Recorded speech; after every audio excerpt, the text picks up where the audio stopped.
بسم اللہ الرحمن الرحیم۔ السلام علیکم۔ ایک صحابی حضرت حبیب بن خدیق رضی اللہ تعالیٰ عنہ کہیں جا رہے تھے کہ ان کا پاؤں اتفاقاً ایک زہریلی سام کے انڈے پر پڑ گیا اور وہ پس گیا، اور اس کے زہر کے اثر سے حضرت حبیب بن خدیق رضی اللہ تعالیٰ عنہ کی آنکھیں بالکل سفید ہو گئی اور نظر جاتی رہی۔ یہ حال دیکھ کر ان کے والد بہت پریشان ہوئے اور انہیں لے کر حضور صلی اللہ علیہ وسلم کی خدمت میں پہنچے۔ حضور صلی اللہ علیہ وسلم نے سارا واقعہ سن کر اپنا توق مبارک ان کی آنکھوں میں ڈالا تو حضرت حبیب ابن خدیق رضی اللہ تعالیٰ عنہ کی اندھی آنکھیں فوراً روشن ہو گئی اور انہیں نظر آنے لگا۔ راوی کا بیان ہے کہ میں نے خود حضرت خدیق کو دیکھا، اس وقت ان کی عمر 80 سال کی تھی اور آنکھیں تو ان کی بالکل سفید تھی، مگر حضور صلی اللہ علیہ وسلم کی توق مبارک کے اثر سے نظر اتنی تیز ہوئی کہ سوئی میں داغا ڈال لیتے تھے۔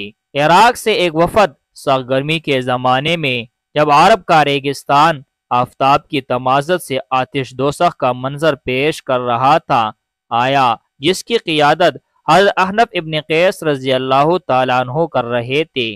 وہ امیر المؤمنین حضرت عمر فاروق رضی اللہ تعالیٰ عنہ کو ڈھونڈتے ہوئے جب پہنچے تو دیکھا کہ عمامہ اترا ہوا ہے، کمر پر گون باندھی ہوئی ہے اور زکوٰۃ میں آئے ہوئے اونٹوں کا علاج معالجہ کر رہے ہیں۔ جب حضرت عمر فاروق رضی اللہ تعالیٰ عنہ کی نظر حضرت احنف رضی اللہ تعالیٰ عنہ پر پڑی تو فرمایا، اے احنف رضی اللہ تعالیٰ عنہ، کپڑے تبدیل کرو اور آؤ، اس اونٹ کے علاج معالجے میں امیر المؤمنین کے ساتھ تعاون کرو، اس میں یتیموں، مسکینوں اور بیواؤں کا حق ہے۔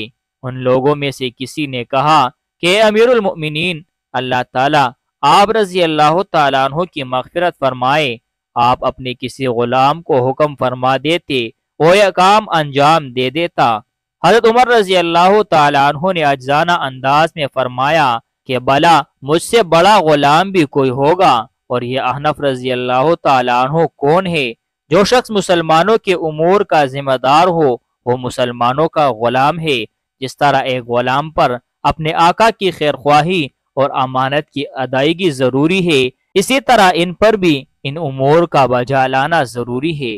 پیارے دوستو، کمنٹ باکس میں اللہ تعالیٰ کے 99 ناموں میں سے ایک نام ضرور ٹائپ کرے۔